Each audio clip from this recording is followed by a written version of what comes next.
Seriously, if you want to see the two polar opposite models of getting something done, here you go.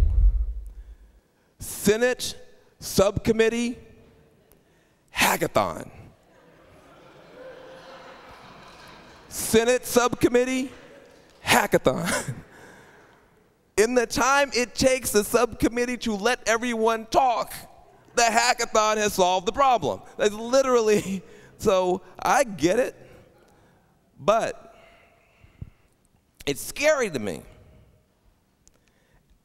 because I don't know how to code. And I don't know anybody knows how to code except for you and, you know, I mean, mainly you, so. And I run Yes We Code, and I don't know how to code. That lets you know. So my thing is, the African-American community, now I love all communities, but I've met some black people, and I'm impressed with them. And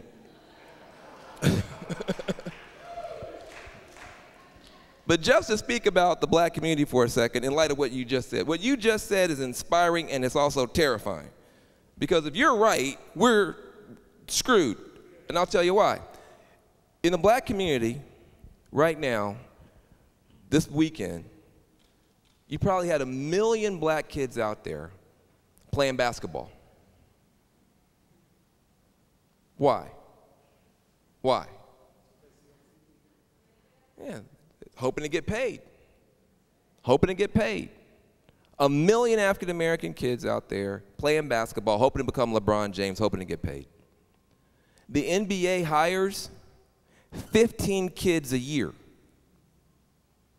So you got 1 million black kids trying out for 15 jobs. Meanwhile, Silicon Valley, the tech sector, from Austin to Boston, collectively, they're going to be 1 million workers short in 8 years. 1 million computer engineers, 1 million coders short in 8 years. And if we're not careful, we'll have 15 black kids qualified for those jobs. This is a big peril, a peril that we face. You got 1 million black kids trying out for 15 jobs and 15 black kids trying out for 1 million jobs. And that's it. And if we can't figure that out, not only are we going to waste an awful lot of genius, but the future is going to be built by people who look nothing like us.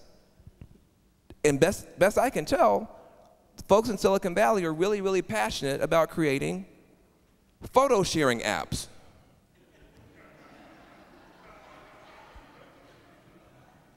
I mean, to offend anybody, but white people must have a real hard time sharing photos because they just really are into making more of these apps. That's not the biggest problem in the black community. Help me understand what it means to live in a world where it's computing and it's creativity and it's all these things, but not everybody's playing yet. So again, it comes down to the problem in the tech community is that you're told, and this is right, that you solve the problem that you have. And because you understand the problem the best, and so then you're going to solve that problem. And when you're 19 years old, the hardest thing to do is to figure out how to take a photo of yourself and what music to listen to. So we're solving that problem. But the key is if you get involved in a community, in particularly communities that aren't like yours, right, that are very different, you learn so much about what they need. And you can start to figure out how to solve those problems, right? So that's what it was for me. I got involved in this completely different community. It was all documentaries and politics and lefty and all this stuff. And I got there and I had this tech brain. And so I just looked at it, I was like, this is bonkers. Why does politics work this way? It's dumb, right? And I just saw it differently, right? And that's the opportunity. So we have so many people that are ready to see things differently, right? They have the skills, and we need to get more people with those skills, clearly, right? But we also have to do is we take them, and we've got to get them into communities that need that help, right? And it's not even that's not even the right word, because it's not about them needing the help, because that's wrong, right? It's there's an opportunity For every entrepreneur out there, everybody that's like trying to okay, how am I gonna do the slight incremental feature on photo sharing that's going to get me some venture capitalist to pay attention to me, right? No, go find these other communities out there and get involved in it, just be a part of it, and you'll feel it and you'll experience it. And then with that community, you'll have a built-in customer base because you'll know all of them. You'll just go and you'll talk to them. That's how NationBuilder started. We were just deeply embedded, right, in this community, and we just hey, we built this thing. We're like, this is amazing, right? And it just took off.